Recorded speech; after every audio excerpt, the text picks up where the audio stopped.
పరిశుద్ధుడ పరలోకమందున్న మా తండ్రి వందనాలు. కృపా కనికం గల మహారాజును స్తోత్రాలు చెల్లించుకుంటున్నాం. గత వారం నుంచి తండ్రి ఈ రోజు మీరు మమ్మల్ని కాచి కాపాడిన విధానం బట్టి మీకు వందనాలు, స్తోత్రాలు. ఈ రోజు దినం తండ్రి పువ్వా మీ యొక్క విశ్రాంతి దినాన్ని మరొకసారి మమ్మల్ని మీ యొక్క సన్నిధిలో సజీవంగా ఉంచిన విధానాన్ని బట్టి మీకు వందనాలు చెల్లించుకుంటున్నాం. తండ్రి మీకే స్తోత్రాలు నాన్న. పువ్వా ఇంతవరకు తండ్రి మీరే నడిపించారు ప్రభా, మీకు వందనాలు. ముందున్న సమయాన్ని కూడా మీ చేతకు అప్పగిస్తున్నాం తండ్రి. ఆది నుంచి అంతవరకు మీరే అధ్యక్షత వహించండి తండ్రి. ప్రభా పాటల ద్వారా, ప్రార్థన ద్వారా మీరు మహిమ పొందారు తండ్రి. వాక్య పరిచర్య ద్వారా మీరు మహిమ పొందారు. మీ యొక్క జ్ఞానాన్ని, మీ యొక్క మాటల్ని మాకు నేర్పించి మీ యొక్క సన్నిధిలో తండ్రి భయము భక్తితో మేము జీవించేలాగా మాకు కృప చూపమని కోరుకుంటూ వచ్చిన ప్రతి ఒక్క బిడ్డలు మీ చేతికి అప్పగించుకోండి. నన్ను నేను మీ చేతికి అప్పగించుకోండి. క్రీస్తు నామములో అడిగి వేడుకుంటున్నాం పరమ తండ్రి.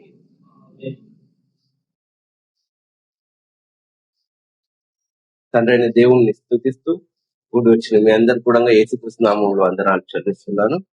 సరే, మరి దేవుని సన్నిధిలో మనం కొన్ని మాటలు నేర్చుకుందాం.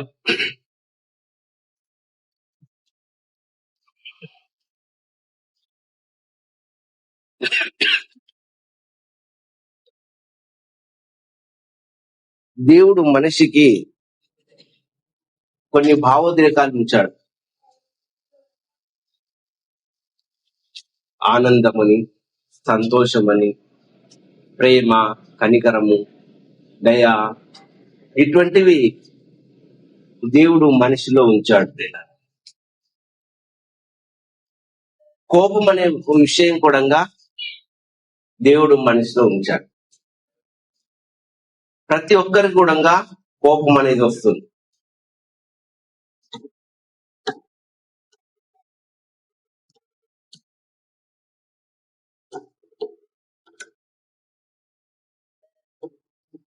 భయము, ప్రేమ, దుఃఖము, ఆనందము, సంతోషము,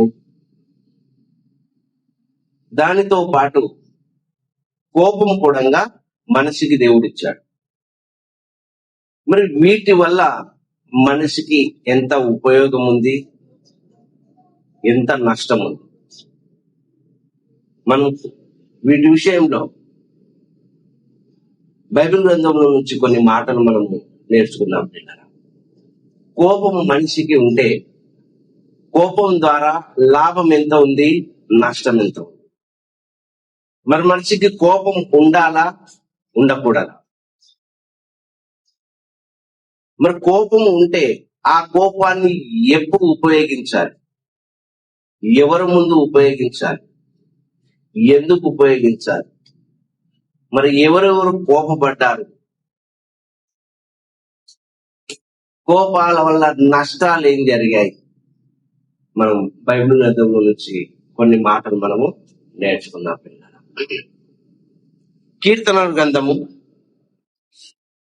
37వ అధ్యాయము 8వ వచనాన్ని చదువుకుందాం.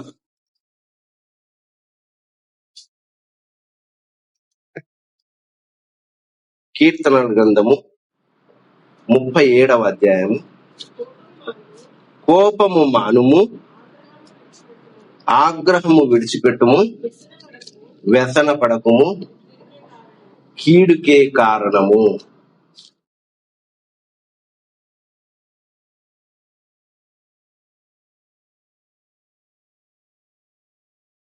కోపము మానుము, ఆగ్రహము విడిచిపెట్టుము, వ్యసన పడకము, అది కీడుకే కారణము. కోపము దేనికి కారణం అంటున్నాడు? కీడుకు కారణం అంటున్నాడు. అందుకోసము కీర్తనకారుడు ఏమంటున్నాడు? కోప పడకూడదు అంటున్నాడు. కోపపడితే ఏమవుతుంది? కీడుకే కారణం. మనకు ఇంకో మాటను చూసుకుందాం. సామెతల గ్రంథము 29వ అధ్యాయము 22వ వచనం.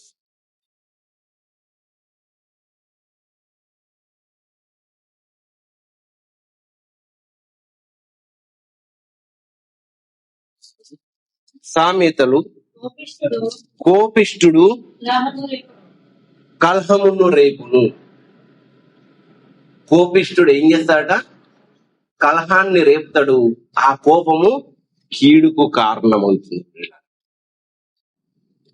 ఈ కోపం వలన మనిషికి ఎన్నో కారణాలు ఉన్నాయి నష్టం జరగడానికి. కోపం వలన మనిషికి నష్టం జరగడానికి ఎన్నో కారణాలు ఉన్నాయి కనుక ఇక్కడ కీర్తనకారుడు ఏమంటున్నాడు? కోపము కలహాన్ని తెస్తుంది అంటున్నాడు. ఆ తర్వాత కోపము కీడుకే కారణము అంటున్నాడు. ఇది కోపం వల్ల వచ్చే నష్టాల్లో ఒక 4-5 నష్టాలు ఏమున్నాయో మనము నేర్చుకొని ఆ నష్టాలు కాకుండా మనకు కోపం రాకుండా జాగ్రత్తగా ఉండడానికి మనం నేర్చుకున్నాం. ఒక 4-5 కోపం వల్ల వచ్చే నష్టాలను మనం తెలుసుకుందాం. మొట్టమొదటిది, కోపం వల్ల వచ్చే నష్టం ఏంటిదంటే ఆరోగ్యం చెడిపోతుంది.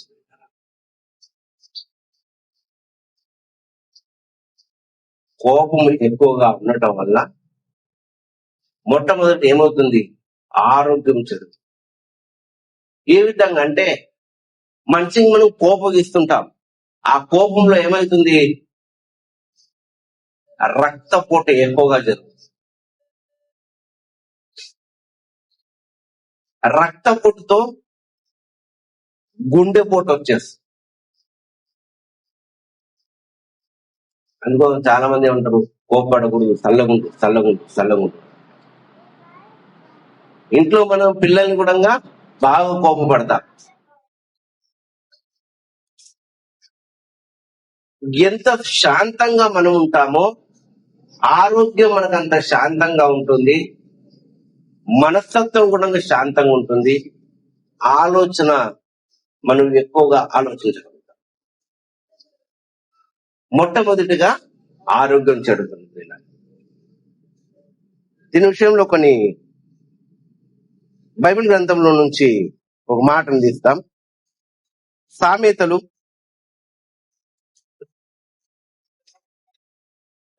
14వ అధ్యాయము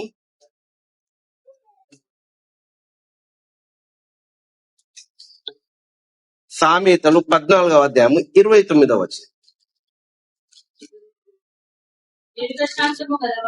దీర్ఘశాంతము గలవాడు మహావివేకి ముంగోపి మూఢత్వమును బహుమానముగా పొందును.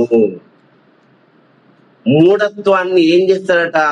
ముంగోపి, కోపం ఎక్కువగా ఉన్న వ్యక్తి మూఢత్వాన్ని తెచ్చుకుంటాడు.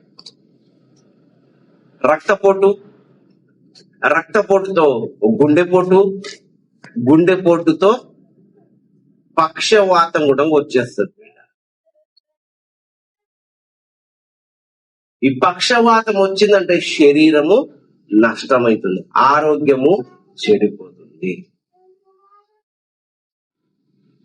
మూఢత్వంలోకి వచ్చాడు, కోపం తెచ్చుకొని ఏం చేశాడు? మూఢత్వంలోకి వచ్చాడు. మూఢత్వంలోకి వచ్చిన వ్యక్తి రక్తపోటు ఎక్కువైపోతుంది. ఆ రక్తపోటుతో గుండెపోటు వచ్చేస్తుంది.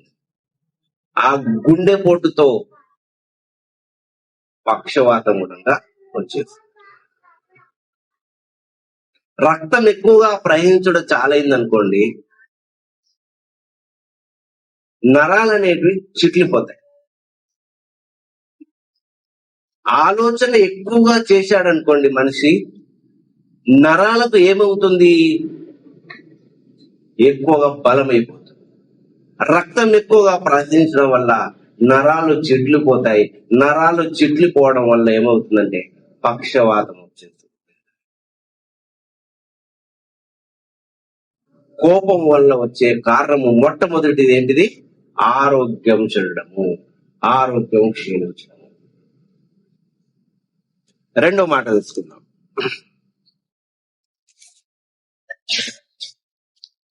ఆర్థిక నష్టం. ఇంట్లో ఆడోళ్ళకి ఎక్కువ కోపం వస్తుంది.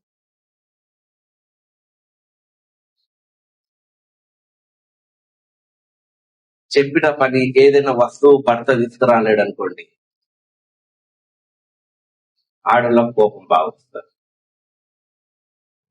ఏం చేస్తారు? వంటింట్లో ఉంటారు ఆడోళ్ళు ఎక్కువ, వస్తువులు తీసుకుంటారు, బండకేసుకుంటారు. వాస్తవం కదా. రెండవది ఆర్థిక నష్టం. భర్త కోపం వచ్చింది అనుకోండి, టీవీ రిమోట్ తీసుకొని బండ కొట్టందరే టీవీ రిమోట్ కథం, ఆర్థిక నష్టం. ఇంకా ఎక్కువ కోపం వస్తే ఏం చేస్తారు? టీవీని వలగొట్టు. పాకిస్తాన్ ఇండియా క్రికెట్ మ్యాచ్ నడుస్తుంది. భారతదేశం పైన ఎక్కువ ప్రేమ భారతదేశంలో ఉన్న వాళ్ళం మనం. క్రికెట్ పిచ్చి ఉన్న వాళ్ళు ఒక వికెట్ పాకిస్తాన్ ఎక్కువ వచ్చిన కూడా ఇక్కడ కూర్చున్న మనిషికి ఏమైతుంటుంది? కోపం ఎక్కువ. ఒకవేళ పాకిస్తాన్ వ్యక్తి గెలిచాడు అనుకోండి, కోపంలో టీవీ ఖతం.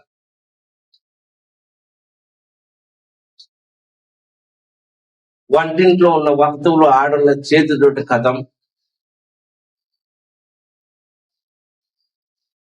తర్వాత హాల్లో ఉన్న వస్తువులు భర్త చేతితోటి ఖతం.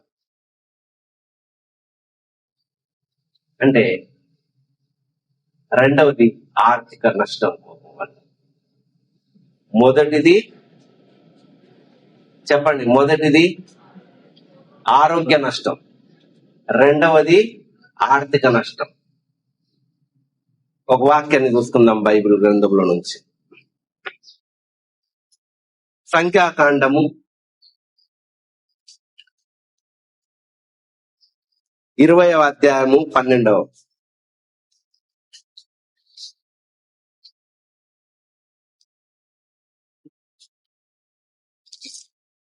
సంఖ్యాకాండము 20వ అధ్యాయము 12వ. అప్పుడు యెహోవా మోషే అహరోనులతో, మీరు ఇశ్రాయేలీయుల కనుల ఎదుట నా పరిశుద్ధతను సన్మానించున్నట్టు నన్ను నమ్ముకొనకపోతిరి కనుక ఈ సమాజమును నేను వారికిచ్చిన దేశంలోనికి మీరు తోడుకొని పోరని చెప్పెను. ఇక్కడ దేవుడు మోషేకు అంటున్నాడు, నేను చెప్పిన మాటని మీరు వినలేదు, ఇజ్రాయేల్ ముందు నన్ను అవమానం చేశారు కనుక మీరు పాలు తేనెలు ప్రవహించే దేశానికి మీరు వెళ్ళరు అని అన్నాడు.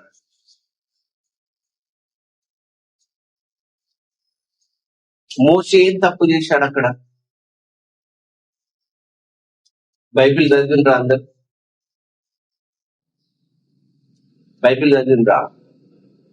సంఖ్యాకాండంలో రాయించిన ప్రకారంగా మోషే ఏం తప్పు చేశాడని దేవుడు మోషేకు ఆయన ఇచ్చిన దేశానికి, ఆయన వాగ్దానం చేసిన దేశానికి మీరు వెళ్ళరు అని అన్నాడు. దేనికోసం అన్నాడు?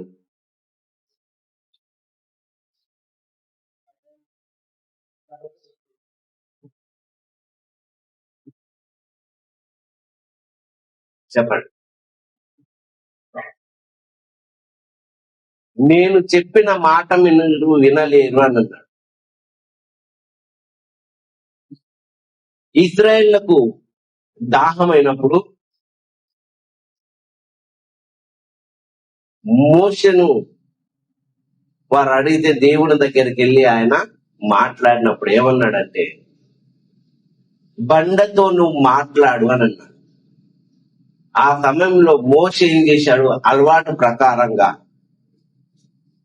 ఈ ఇశ్రాయేలు నన్ను ఊకే విసుగుస్తున్నారని చెప్పేసి కోపంతో దేవుడు మాట్లాడు అని అంటే ఆయన ఏం చేశాడు? చేతులున్న కట్టెతో బండను కొట్టాడు. కోపం ఎంత పని చేసింది? ఆయనకు దేవుడు ఇచ్చిన వాగ్దాన దేశానికి పోకుండా ఆపేసింది. మన జీవితాలు కూడా కోపం ఎక్కువగా ఉంటే నష్టాలు చాలా జరుగుతాయి. కనుక కోపాన్ని అధిగమించుకోవాలి. ఎంత కోపం వచ్చినా కూడా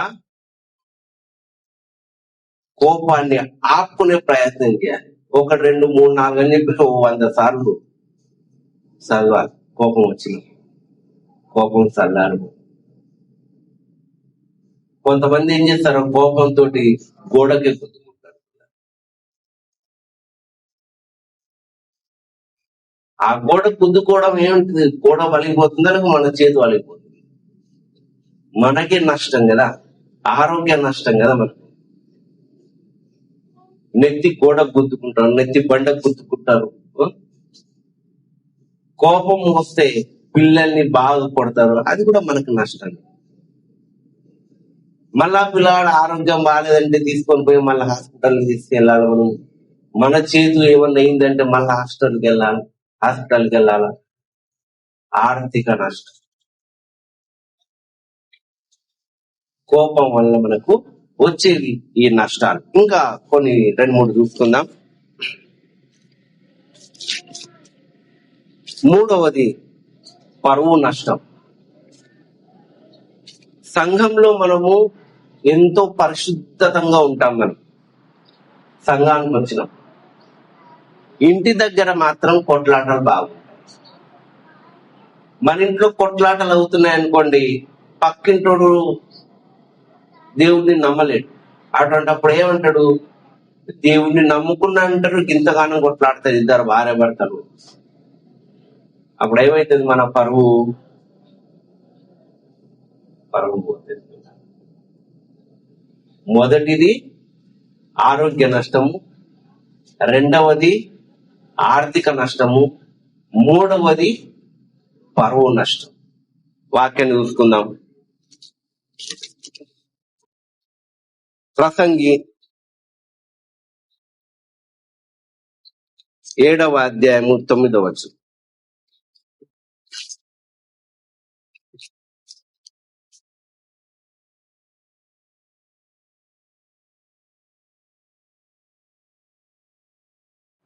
ప్రసంగి 7:9. ఆత్రపడి కోపపడవద్దు, బుద్ధిహీనుల అంతరంద్రములందు కోపము సుఖ నివాసము చేయును. కోపం ఏం చేస్తుందట? సుఖ నివాసం చేస్తుంది. మనం ఇంట్లో నివాసం చేస్తాం,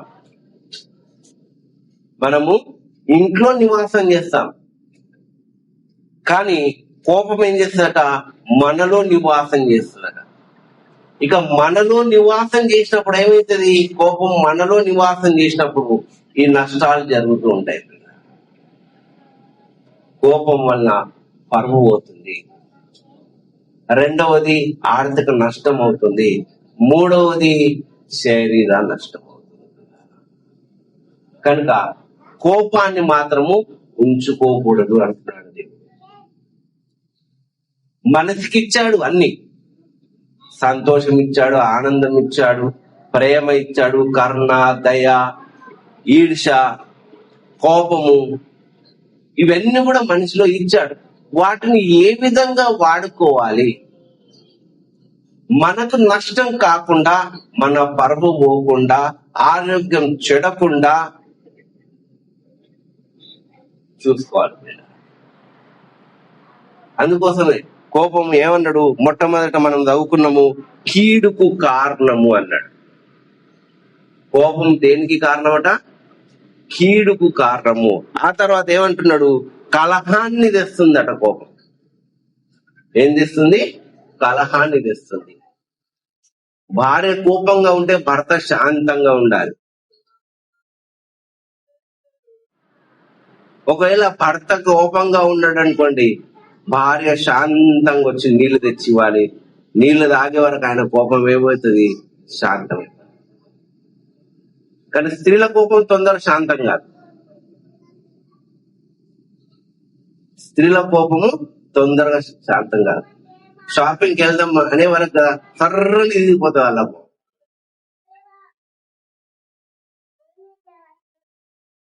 భర్త పురుషుడు నీళ్లు తాగే వరకు పురుషుని యొక్క కోపం చల్లారిపోతుంది, కానీ స్త్రీల యొక్క కోపం మాత్రం తొందరగా చల్లారు. దాన్ని కష్టపడాలి ఇక భర్త. కోపాన్ని దిగమించుకోవాలి పిల్లలు. కోపం ఎక్కువగా ఉంటే ఏమవుతుంది, మనకు చాలా నష్టం. ఇంకో మాట చూసుకుందాం. 4వది, మొదటిది ఏంటిది, జ్ఞాపకం ఉందా మీకు? మొదటిది ఏంటిది,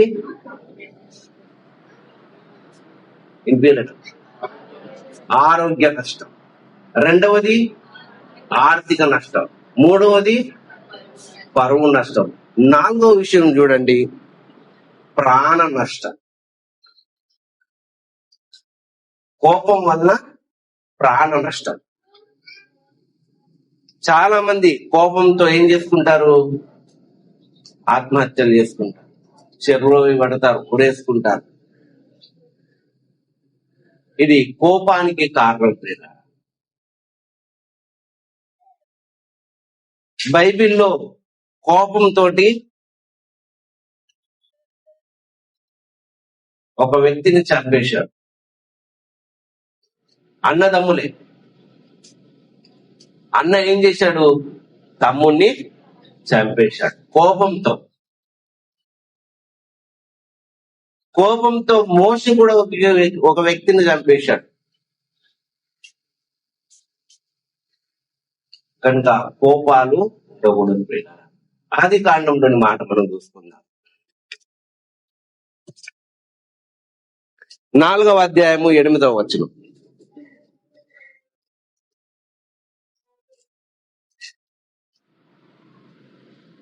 4వ అధ్యాయము 8వ వచనం.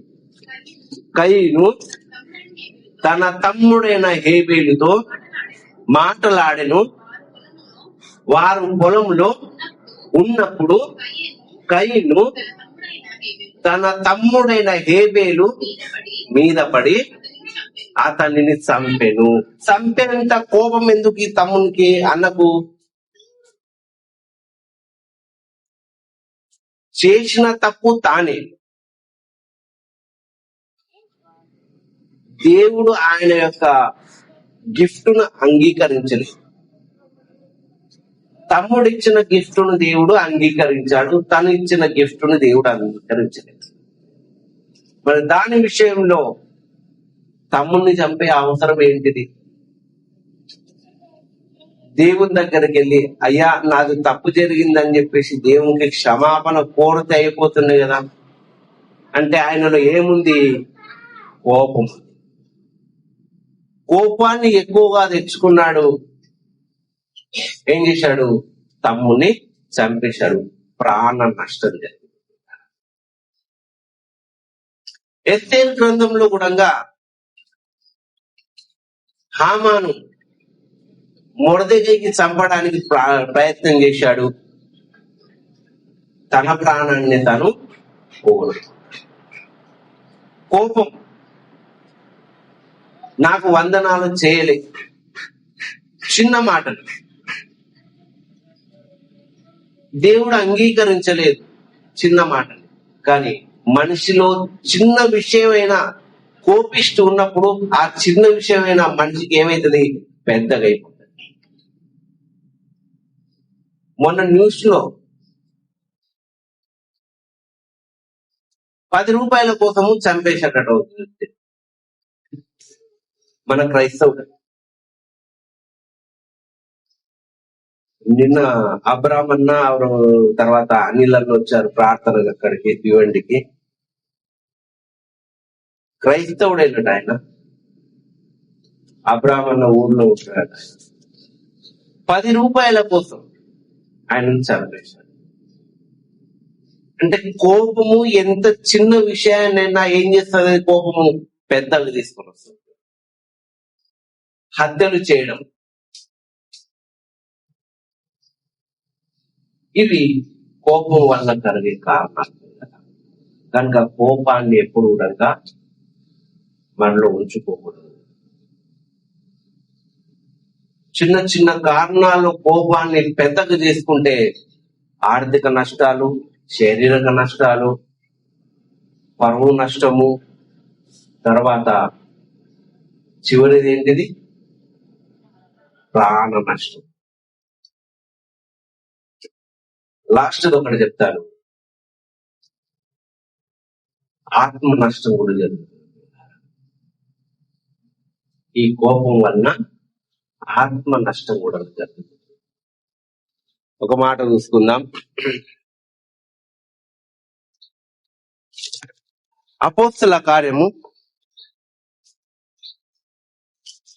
7వ అధ్యాయము 54వ వచనాన్ని చూసుకుందాం. కోపం వలన స్టెఫెనుని చంపారు అక్కడ.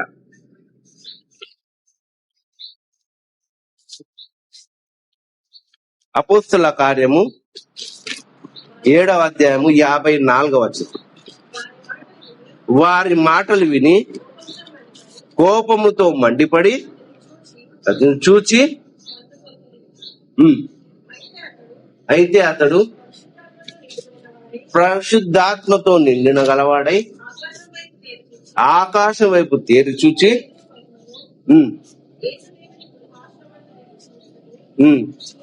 చూచి,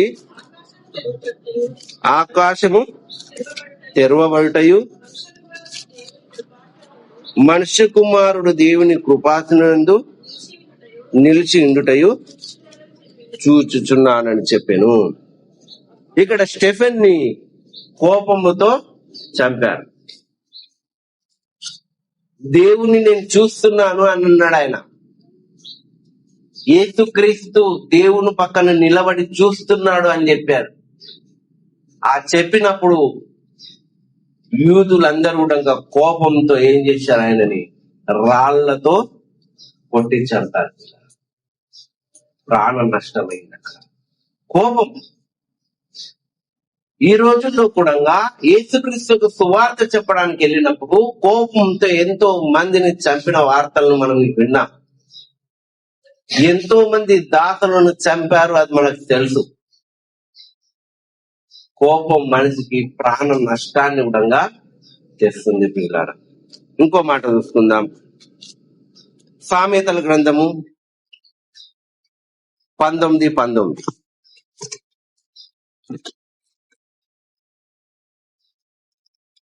సామెతల గ్రంథము 19వ అధ్యాయము 19వ వచనం.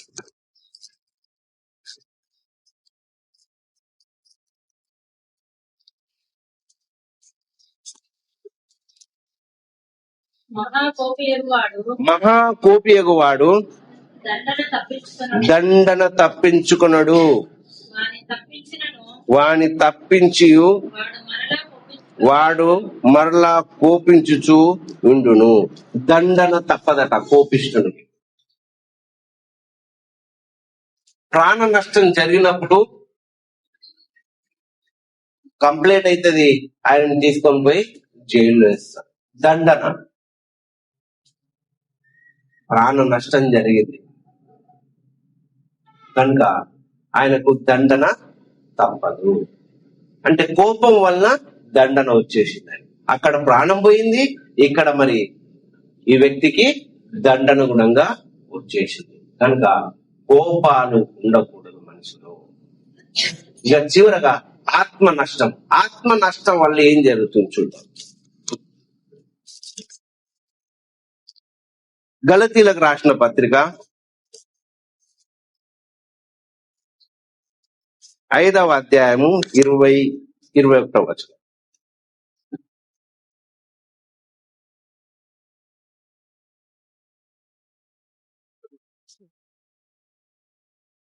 గలతీలకు రాసిన పత్రిక 5వ అధ్యాయము 20-21 వచనం.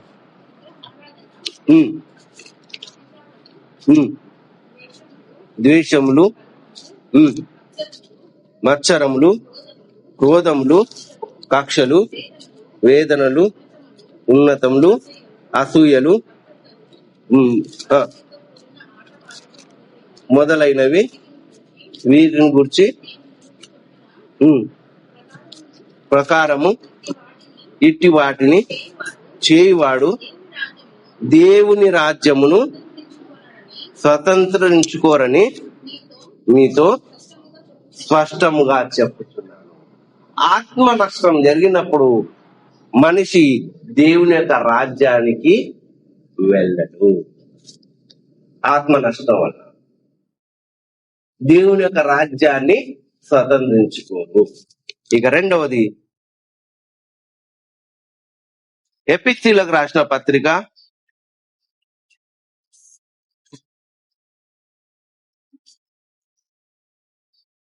4వ అధ్యాయము 26, 27 చూద్దాం. కోపపడుడి గాని పాపం చేయకుడి, సూర్యుడు అస్తమించు వరకు ఈ కోపము నిలిచి ఉండకూడదు. కోపం పడాలంటుండు కానీ పాపము చేయకడి. మీ కోపము మళ్ళీ ఎప్పటి వరకు ఉండాలి? సాయంత్రం వరకే ఉండాలి, కానీ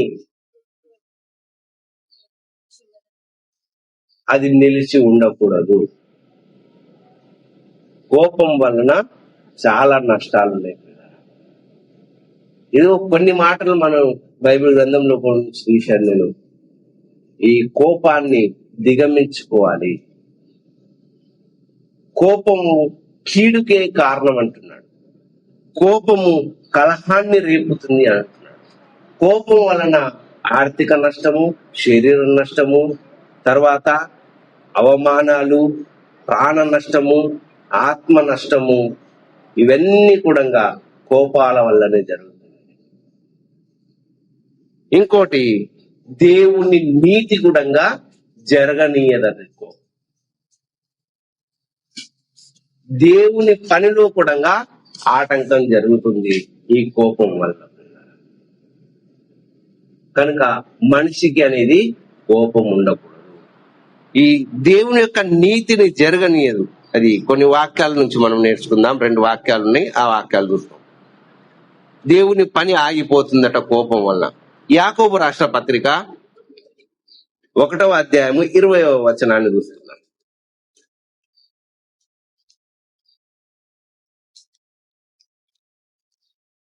యాకోబు 1:20. ఎందుకనగా నరుల కోపము దేవుని నీతిని నెరవేర్చదు. ఈ కోపం ఏం చేస్తుంది? దేవుని యొక్క నీతిని నెరవేర్చదు అంటున్నాడు. ఇంకో మాట, నిర్గమకాండం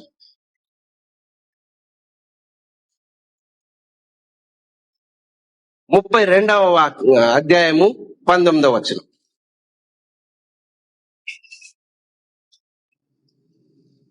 నిర్గమకాండము 32వ అధ్యాయము 19వ వచనం.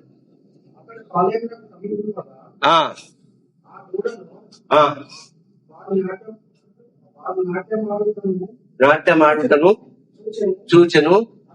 అందుకు మోషే కోపము మండెను.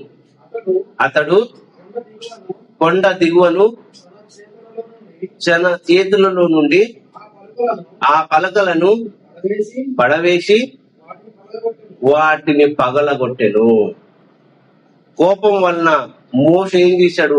దేవుడిచ్చిన రాతి పలకల్ని పలగొట్టాడు. ఆ రాతి పలకల్లో ఏముంది? దేవుడిచ్చిన ఆజ్ఞలున్నాయి. ఆ ఆజ్ఞల ప్రకారంగా ఇజ్రాయెల్ ప్రజలను నడిపించు అని చెప్పేసి దేవుడు చెప్పాడు. మరి ఆ రాతి పలకలను పొలగొట్టడం వలన ఇజ్రాయెళ్లకు నేర్పించే నియమాలు లేకుండా పోయాయి. అక్కడ కొంత పని ఆగిపోయింది. మళ్ళీ కొండపైకి వెళ్ళాడు.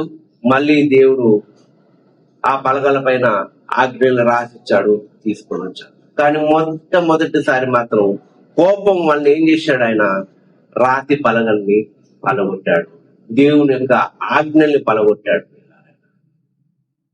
అక్కడ కొంత పని ఆగిపోయింది. ఇజ్రాయేల్ని ఏ విధంగా దేవుని యొక్క సన్నిధిలో నడిపించాలో, ఏ మాటలు చెప్పాలో ఆ మాటలు అక్కడ చెప్పలేకపోయాడు. కోపం వల్ల ఇంకా ఎన్నో కారణాలు ఉన్నాయి. కనుక మనిషికి కోపం ఉండకూడదు. ఈ కోపం వలన మనిషికి మొట్టమొదటి ఏంటిది? ఆరోగ్యం చెడుతుంది. రెండవది ఆర్థిక నష్టం జరుగుతుంది. మూడవది పరువు నష్టం జరుగుతుంది. నాలుగవది ప్రాణ నష్టము. ఐదవది ఆత్మ నష్టము. లాస్ట్ చివరిది ఆరవది ఏంటిదంటే దేవుని యొక్క పనికి ఆటంకం జరుగుతుంది. ఈ 6 కారణాలు కోపం వలన జరుగుతాయి. కనుక మనిషికి కోపం అనేది ఉండకూడదు. కోపపడాలి. ఎప్పుడు కోపపడాలి? ఎందుకోసం కోపపడాలి? ఒక దగ్గర రాయబడింది, దేవుడు కోపిష్టి అని. మన దేవుడు కోపిష్టి అయిన తర్వాత మనిషికి కోపపడకూడదని ఎందుకు అంటున్నాడు దేవుడు? కోపం వల్ల నష్టాలు జరుగుతాయని అన్నాడు. కానీ దేవుడుడంగా కోపపడ్డాడు. దేవుడు ఎందుకు కోపపడ్డాడు అనేది మళ్ళీ వారం మనం నేర్చుకుందాం. ఇప్పుడు మాత్రం కోపం వల్ల జరిగే నష్టాలు కొన్ని మాటలు మనం నేర్చుకుందాం. ఆ నష్టాలు మన జీవితాల్లో జరగకుండా దేవుని యొక్క సన్నిధిలో మనం కోపం లేకుండా వాక్య ప్రకారంగా జీవించాలని కోరుకుంటూ నా మాటలు ముగిస్తున్నాను. ప్రార్థన. పరిశుద్ధుడా, పరలోకమందున మా తండ్రి, నీకు వందనాలు, కృపా కనికరం గల మహారాజానికి స్తోత్రాలు చెల్లించుకుంటున్నాను తండ్రి.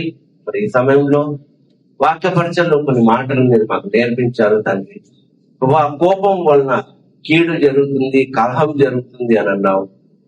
ప్రాణ నష్టము, ఆర్థిక నష్టము, పరువు నష్టము, శారీరక నష్టము తండ్రి. మీ పనిలో ఆటంకము, ఆత్మ నష్టము అని చెప్పేసి మమ్మల్ని నేర్పించారు తండ్రి.